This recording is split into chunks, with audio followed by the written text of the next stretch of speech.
It was a calm morning in Maplewood Estate, a quiet suburban neighborhood where the lawns were trimmed with care, and the mailboxes looked like they came from the same factory. Sam and his wife Mira had moved there only 6 months ago. They loved the peace, the tall trees, and the sound of children riding their bikes after school. Life seemed perfect until the letter came. Mira noticed it first. A white envelope was taped to their front door with bold red letters saying, "Notice of violation." She frowned and called out to her husband, who was watering the small garden in front of the house. Sam turned off the hose and walked toward her, wiping his hands on his jeans. "What is it?" he asked. "It's from the HOA," Mira said, opening the envelope. She began reading aloud. "Violation of landscaping code. Non-approved flower colors. Fine $3,500. Sam blinked in confusion. Non-approved flower colors? What does that even mean? Mira looked down at her little garden. She had planted bright purple tulips and yellow daisies around the walkway. It made their house stand out from the rest. Apparently, the homeowners association didn't like that. Most homes had plain green shrubs or white flowers. Hers were too colorful. "Maybe it's a mistake," Sam said, trying to stay calm. But it was not a mistake. The letter had been signed by Karen, the HOA president. Everyone in the neighborhood knew her. She walked around with a clipboard every morning, checking for rule violations. She complained about cars parked too close to driveways, garbage bins left out too long, and even grass that grew half an inch taller than regulation height. Karen liked control, and now she had found her next target. Mira sighed and went inside. "I'm not paying $3,500 for flowers," she said firmly. Sam agreed. "We'll talk to her first. There must be a way to fix it." The next day, Mira went to the HOA office at the community center. Karen was sitting behind the desk with her usual sharp smile. Her hair was neat, her clothes were perfectly pressed, and her nails were painted in a shiny pink color. When she saw Mira walk in, her smile widened, but not in a friendly way. "Good morning, Mrs. Lee," Karen said. "Hear about your violation, I assume?" "Yes," Mira replied politely. "I just wanted to understand the reason behind the fine." "My flowers are healthy and well kept." Karen folded her hands. "The HOA guidelines clearly state that all front-facing gardens must use approved color palettes. Purple and yellow are not on the list." "That's ridiculous," Mira said softly. "It's just flowers." Karen's tone turned cold. "Rules are rules. You moved into this community knowing that. Ignoring them shows disrespect for everyone else who follows them." Mira took a deep breath. "I'm sorry, but I won't be paying $3,500 for something so small." Karen's eyes narrowed. "Then expect consequences." Mira walked out without saying another word. When she got home, she told Sam everything. He shook his head. "She can't just make up fines like that." For a week, nothing happened. Mira continued watering her garden, and Sam continued his morning walks. Then, one evening, they returned home to find another letter taped to the door. This one was harsher. "Final warning. Immediate payment required. Failure to comply will result in further action." Mira tore it off and threw it on the table. "This is getting out of hand," Sam sighed. "Let's just stay calm. Maybe she's bluffing," but Karen wasn't bluffing. The next morning, while Mira was sitting on the porch reading, a police car stopped in front of their house. 2 officers stepped out. The older one looked around carefully before walking up the path. "Ma'am," he said politely, "we received a call from the Homeowners Association about a violation issue." Mira stood up. "A call about what?" The officer glanced at his notes. "Failure to pay a community fine. HOA president said you've refused to comply." Mira couldn't believe it. She called the police over flowers. Before the officer could respond, Karen appeared from the house across the street, walking briskly toward them with her clipboard in hand. "Officers, thank you for coming," she said with a confident smile. "This resident has been ignoring HOA regulations for weeks. We need this matter resolved." Mira crossed her arms. "This is not a police matter, Karen." Karen ignored her. "She's been warned several times. We can't allow lawbreakers in our community." The officer looked slightly confused. "Ma'am, this doesn't seem like a criminal issue." Karen's smile faded. "Maybe not yet, but it's disrespect of authority. Sometimes a little police presence helps people follow the rules." The younger officer looked uncomfortable. He turned toward the older officer, who was flipping through his notes again. Then suddenly he froze. His eyes widened as he read Mira's full name written on the report. He looked at her again, this time more carefully. "Mira Lee?" he asked slowly. "Judge Mira Lee?" Karen blinked. Judge? The officer nodded, straightening up immediately. Yes, Your Honor, I didn't recognize you at first. Mira gave a small, polite smile. Good morning, officer. Yes, I am. Karen's mouth fell open. You're a judge? Mira turned toward her calmly. Yes, I serve at the county courthouse downtown. The older officer looked annoyed now. Mrs. Lee, I deeply apologize for this disturbance. This is not a police matter, and we should not have been called for something like this.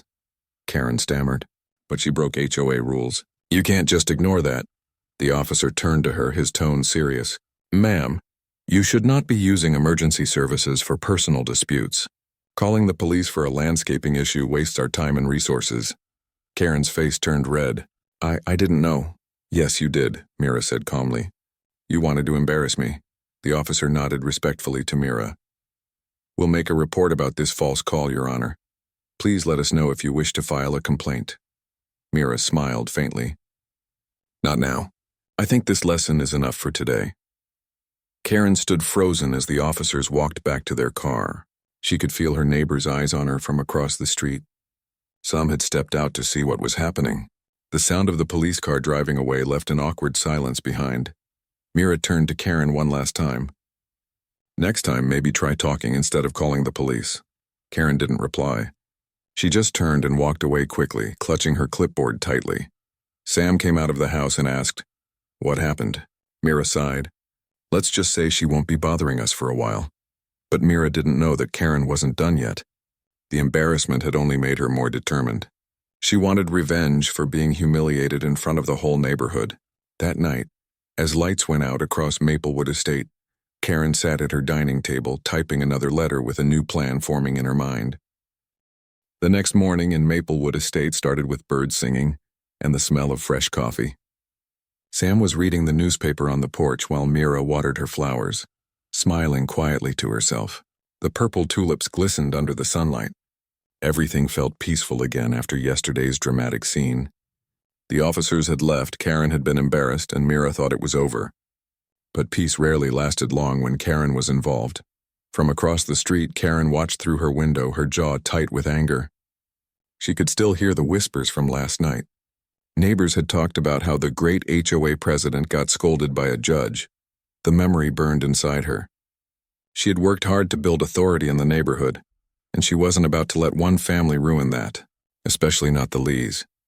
Karen sat down at her desk with her clipboard and laptop. She opened the HOA rules document and started typing a new notice. Her plan was simple. If she couldn't use the police, she would use every rule in the book to make Mira's life miserable. She would send inspections, complaints, and fines until the Lees either gave up or moved away. That same afternoon, Mira received another envelope in the mailbox. She didn't even need to open it to guess who it was from. Sam took it, opened it, and sighed. Violation for mailbox height. Fine, $500. Mira shook her head. Mailbox height? It was installed by the builders. Sam looked annoyed but stayed calm. Let her play her games. We'll handle it. The next day, another letter came. This one said the garbage bin was not returned to its proper place within the required time frame. Another fine for $200.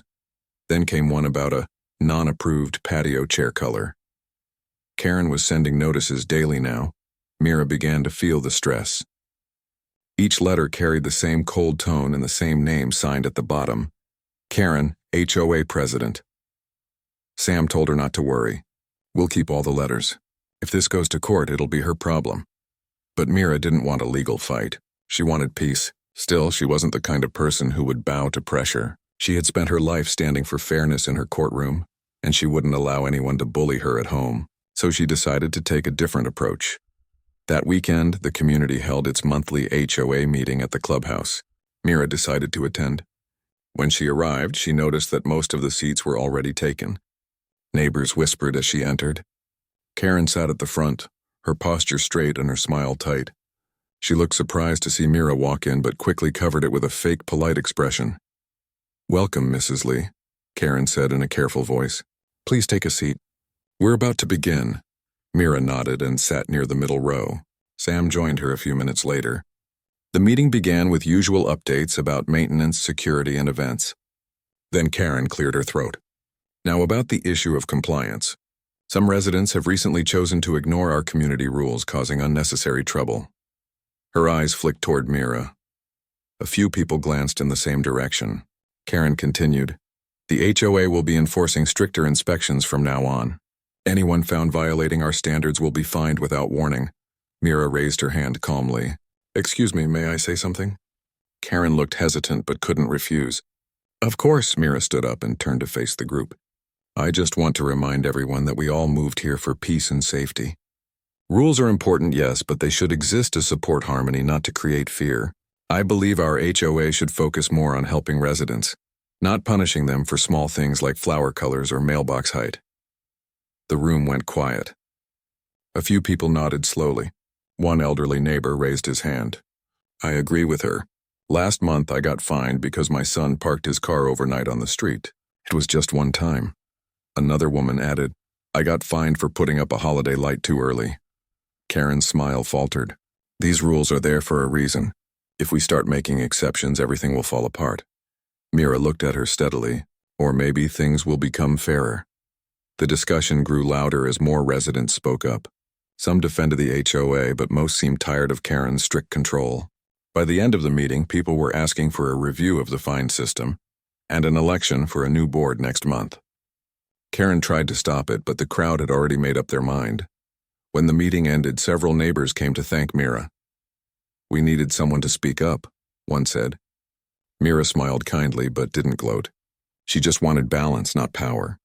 Karen walked out quickly, her face pale and eyes hard. She knew her control was slipping. The next morning, she decided to take things further.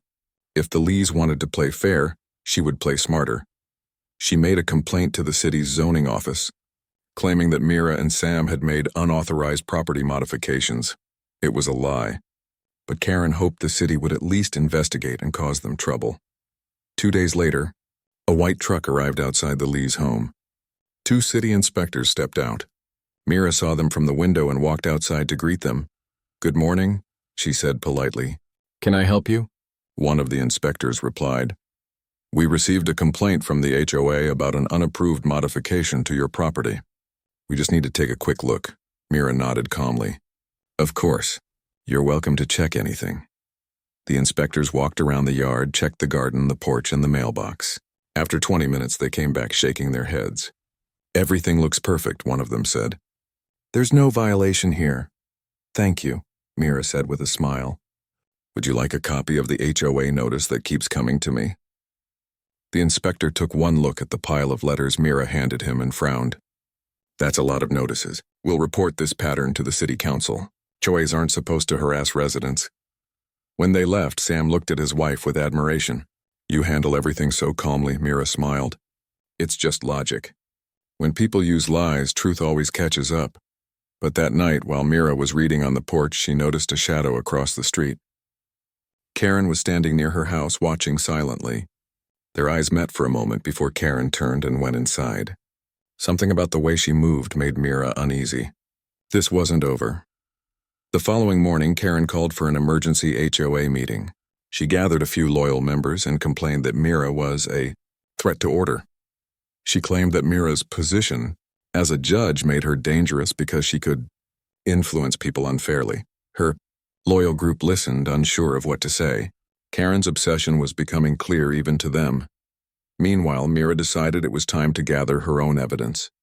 She scanned all the letters, took pictures of her garden, and even recorded her conversations with the city inspectors. If Karen planned to keep pushing, Mira would be ready to defend herself properly. By the end of the week, the neighborhood was split. Some supported Karen, others stood with Mira. Whispers spread at mailboxes and community corners. People were taking sides, and tension filled the peaceful streets of Maplewood Estate.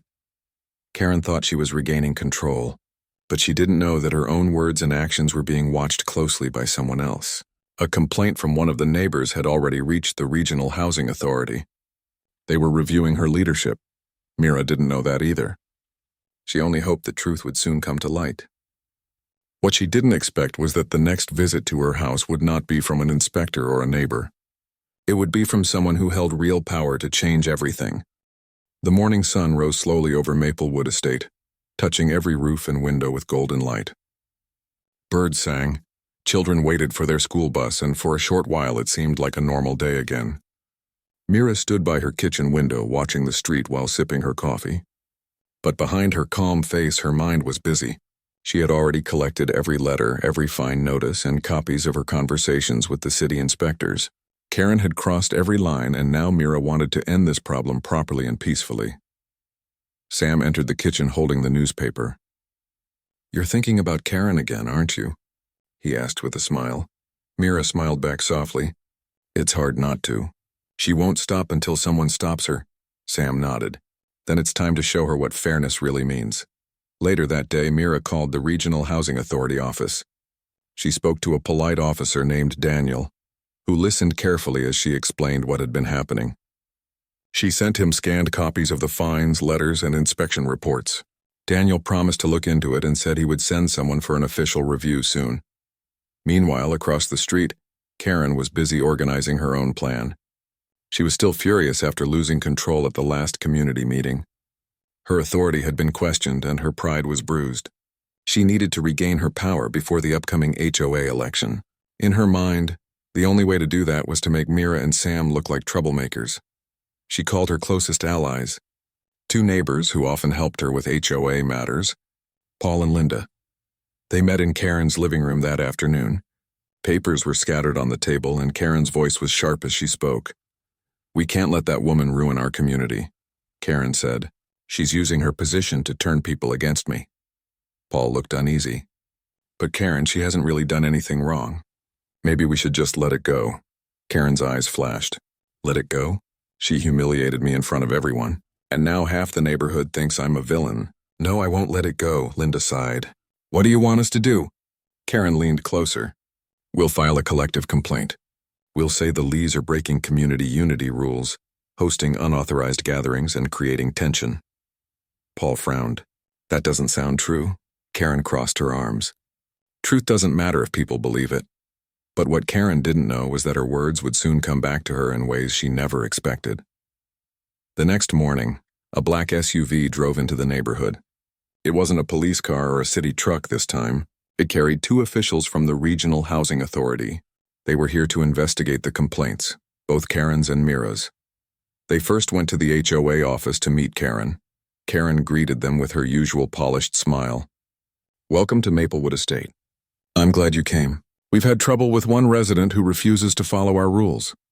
One of the officials, a tall man named Mr. Green, looked at her calmly. "We're aware of your concerns, Mrs. Karen, but we've also received multiple reports about the HOA's conduct under your leadership. We'll need to review both sides." Karen's smile faltered. "Reports? From who?" "That's confidential," Mr. Green replied. "Let's begin with the paperwork." For the next hour, the officials reviewed all her documents. They noticed how most fines were directed toward one household. They saw no photographs, no proper warnings, and no signatures from other board members. Everything had Karen's name on it. The officials exchanged a knowing look. "Thank you, Mrs. Karen," Mr. Green said politely. "We'll now speak with Mrs. Lee." Karen felt her stomach twist. She watched them leave her office and cross the street toward Mira's house. Mira welcomed the officials warmly. "Good afternoon. Please come in." Inside, she offered them tea and showed them her files. Everything was organized neatly in folders. Letters, photographs of her garden, and inspection reports were all in order. The officials listened carefully as she explained each incident. "So she fined you for flower colors and mailbox height?" One asked. "Yes," Mira said. "And for chairs, garbage bins, and anything she could find." Mr. Green flipped through the pages. "And she called the police over this?" Mira nodded. "Yes, I tried to reason with her, but she seems to enjoy power more than peace." The officials took notes for almost 2 hours. They thanked Mira for her cooperation and promised a detailed review. Before leaving, Mr. Green smiled. "You handled this with patience, Mrs. Lee. Most people would have reacted very differently." Mira smiled politely. "Rules exist to protect people, not to control them. I just want fairness." When the officials left, Sam gave his wife a proud smile. "You did it the right way." But while Mira was hopeful, Karen was growing nervous. Later that evening, she called the HOA office to check if the officials had sent any feedback. None had come yet. Her hands trembled slightly as she hung up the phone. She was beginning to feel something she hadn't felt in a long time: fear. A few days passed and the tension in Maplewood grew thicker. Neighbors whispered about the investigation. Some started to keep their distance from Karen, afraid of being dragged into her problems. Others began openly supporting Mira, greeting her kindly when she walked by. One afternoon, while Mira was returning from the grocery store, she saw Karen standing outside near her car. Their eyes met, and for a moment neither spoke. Then Karen said sharply, "You think you've won, don't you?" Mira stopped and replied calmly, "This isn't about winning or losing. It's about what's right." Karen's lips pressed into a thin line. "You don't belong here." Mira looked at her steadily. "I belong wherever fairness matters." Karen turned away and walked back into her house without another word. Her pride was cracking, but her anger only grew deeper. That weekend, a neighborhood gathering took place at the park for the annual Family Day. Most residents attended, including Mira and Sam. Children played games, music played softly, and people brought food. Mira was chatting with some neighbors when a voice behind her said, "Judge Lee, may I speak with you?" It was Mr. Green from the Housing Authority. Mira greeted him politely. "Of course," he smiled. "Our review is almost complete. We found serious violations in how the HOA was being run. We'll be making our decision official next week." Mira nodded. "Thank you for taking it seriously." Mr. Green smiled. "It's what we're here for." Across the park, Karen saw them talking and felt a chill run through her. She knew her time as HOA president was ending. Her reputation was already damaged, and soon it might be destroyed completely. She left the park quietly, not saying goodbye to anyone. When Monday came, an official letter arrived at every house in Maplewood Estate. It was from the Regional Housing Authority. Mira opened hers carefully and read the first line aloud to Sam. Following a formal review, the Maplewood Estate HOA leadership is suspended pending investigation. Interim management will be assigned. Sam smiled widely. "That means Karen is out," Mira nodded. "At least for now." Across the street, Karen read the same letter. Her hands shook and she felt her throat tighten. She had lost everything she worked for: the title, the control, the respect. For the first time, she realized how her actions had isolated her. She closed her blinds and didn't step outside for the rest of the day. But even though Karen was out of power, the story wasn't over yet. Mira knew people like her never gave up so easily.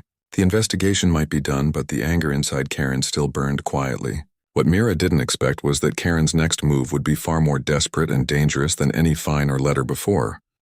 The sun was setting behind the tall trees of Maplewood Estate, painting the sky in shades of orange and pink. The air felt cool, but the neighborhood was quiet in a way that did not feel peaceful. After the suspension letter, things had changed. Karen's name was removed from every HOA document, and a temporary board had been assigned by the Housing Authority. Many neighbors felt relieved, and Mira could finally breathe again. She spent her evenings sitting on the porch with Sam, reading or sipping tea. Life was slowly returning to normal, but sometimes she could feel eyes watching from across the street. Karen had barely stepped outside since the suspension, but everyone knew she was still there, hiding behind her curtains. Some said they saw her walking around at night, talking on her phone or looking at the Lee house. Mira tried not to think about her. She believed that with time the anger would fade, but inside Karen's home things were very different. Karen sat in her living room surrounded by old HOA files. Her phone was full of unanswered messages from neighbors. The power she once enjoyed was gone, and so was the respect. The humiliation burned inside her every day. She blamed Mira for everything. In her mind, Mira had destroyed her life. The thought grew into an obsession. One evening, Karen sat in front of her computer staring at the screen. She opened a blank document and began typing quickly.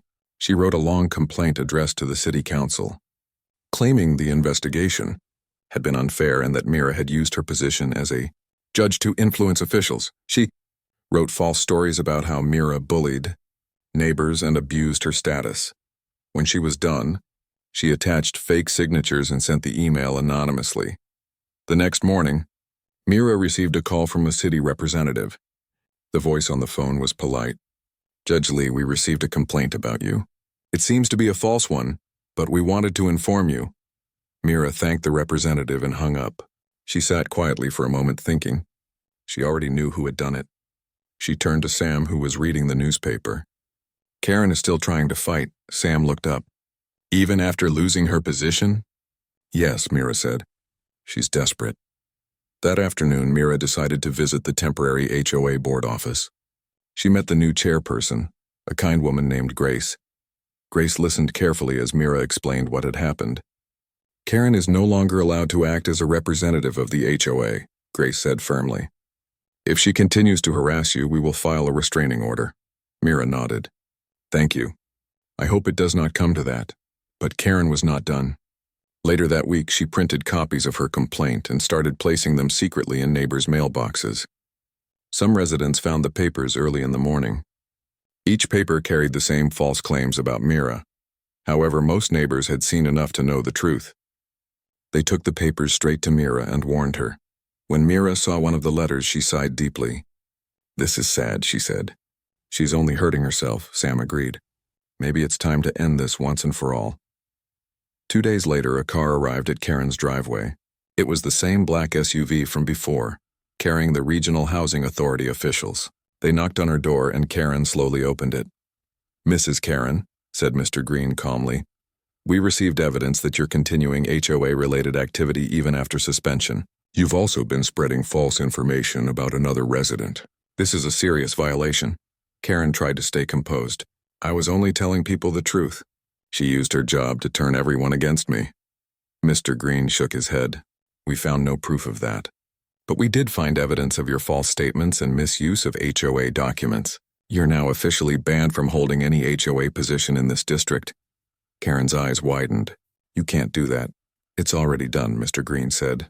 And if we receive one more complaint, it may turn into a legal case. He turned and walked away. Karen stood there frozen, feeling her world collapse again. Her hands shook as she closed the door. For a long time, she sat quietly in her living room. The anger inside her no longer felt like strength. It felt like poison. That night, it started to rain heavily. Mira stood at her window watching the raindrops hit the glass. She felt tired but peaceful. Maybe it's finally over, she said to Sam. But at that same moment, across the street, Karen was sitting in her car with the engine running. The rain poured down the windshield and her face was pale. Her eyes were fixed on the Lee house. In her mind, everything she had lost still had one reason: Mira. She whispered to herself, she took everything from me. Karen's thoughts were dark and restless, but something inside her stopped her from doing anything rash. After an hour sitting in the car, she turned off the engine and went back inside. For the first time, she cried. The next day, the sky cleared and the air smelled fresh after the rain. Mira was in her garden trimming the flowers when Grace, the new HOA chair, came by. Good morning, Mira. The board had a meeting yesterday. We're planning to revise all the community rules. No more unfair fines or random restrictions. Mira smiled. That's wonderful. The community deserves fairness, Grace nodded. You helped us see that. People are grateful. As they spoke, a few neighbors walked by, waving and smiling at Mira. For the first time since moving to Maplewood, she felt fully accepted. Children played near her garden, and even the elderly couple next door brought her a small basket of fruit. Life was finally normal again. However, Karen's silence worried Mira a little. Weeks passed, and there were no more letters, no more complaints. Karen stopped attending community events and rarely left her house. Some said she was trying to sell her home, but no one knew for sure. One evening, as Mira returned home from the courthouse, she found a small envelope in her mailbox. It had no name, only a short note inside written in shaky handwriting. I went too far. I'm sorry. There was no signature, but Mira knew who it was from. She folded the note gently and kept it in a drawer. That night, she told Sam about it. Maybe she's finally realizing her mistakes, she said softly. Sam nodded. People change when they lose everything. Maybe she just needed to see the truth.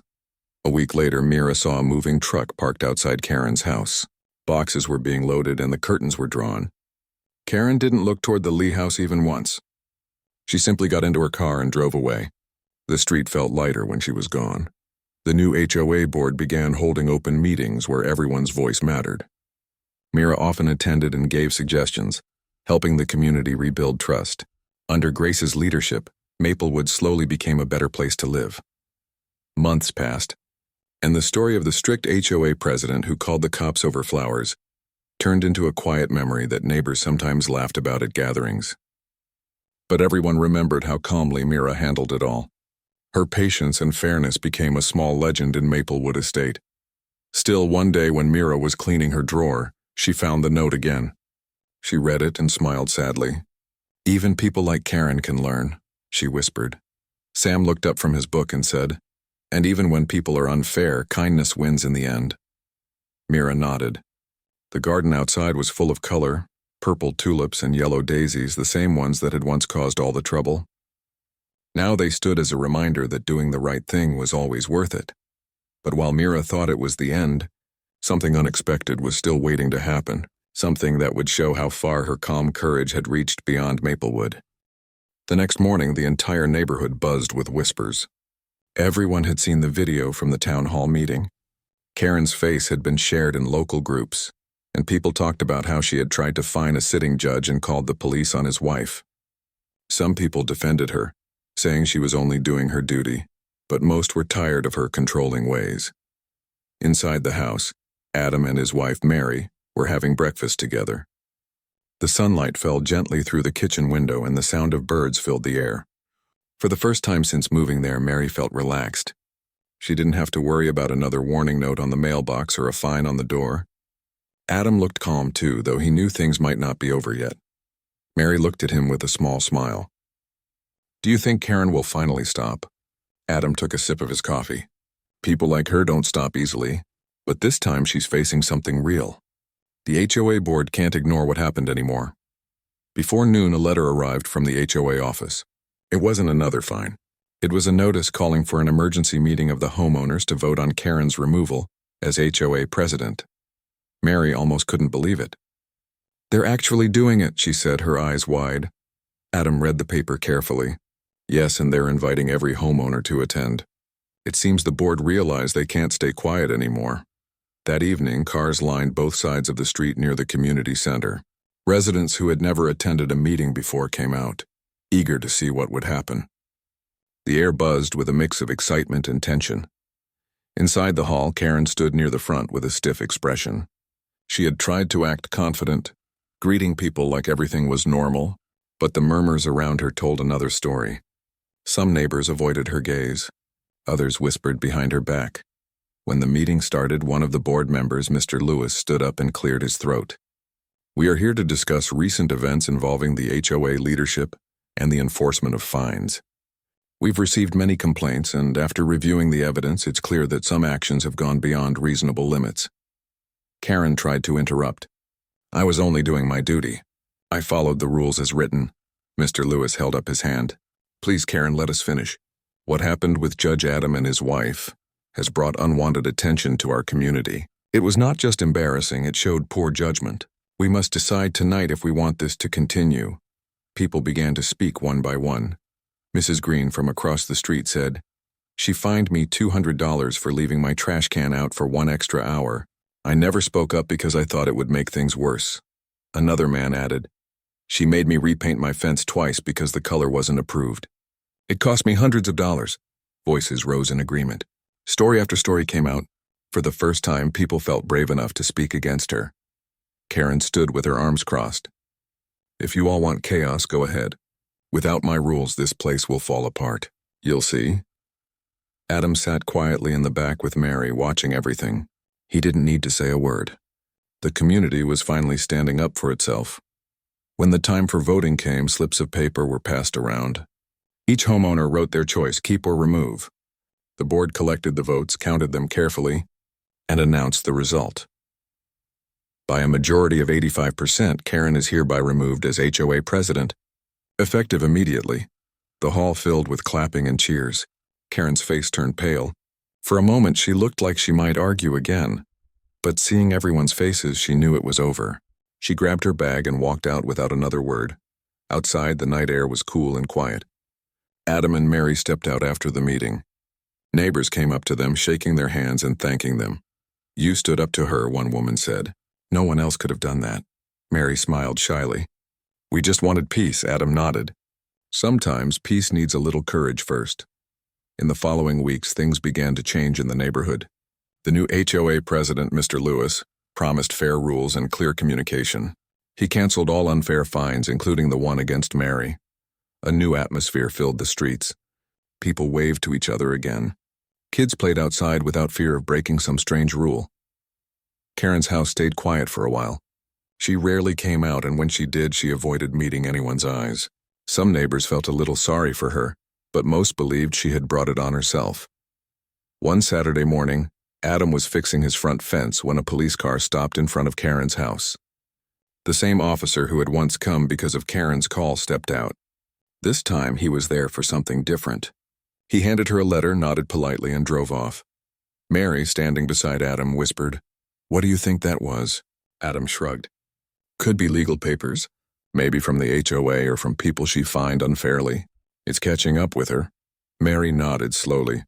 Justice takes time, but it comes. As days turned into weeks, Adam and Mary settled into their quiet life. The garden grew beautifully. Their little dog played freely on the grass. They invited neighbors over for coffee, and laughter often filled their porch. One evening, as the sun set over the rows of houses, the same police officer who had met them before stopped by their gate. He smiled and said, "Just wanted to let you know the case with Karen is closed. She's been fined by the city for harassment and misuse of HOA authority. It's all done now." Mary looked relieved. "Thank you for telling us." The officer smiled again. "Also, Judge Adam, I wanted to say thank you. My wife and I saw the video. It reminded us that sometimes standing firm with kindness is the best way to handle injustice." Adam shook his hand. "Thank you, officer. I'm just glad it's over." When the officer left, Mary looked at her husband with admiration. "You never lost your temper even when it was hard." "That's what made the difference." Adam looked at her gently. "You stood strong too." "We both did." They sat together on the porch, watching the lights turn on across the neighborhood. It was peaceful again. The fear that once lived there was gone, replaced by unity and understanding. Inside the HOA office, a framed letter from the judge hung on the wall. It reminded everyone of what had happened. The letter simply said, "Fairness brings peace. Respect keeps communities alive."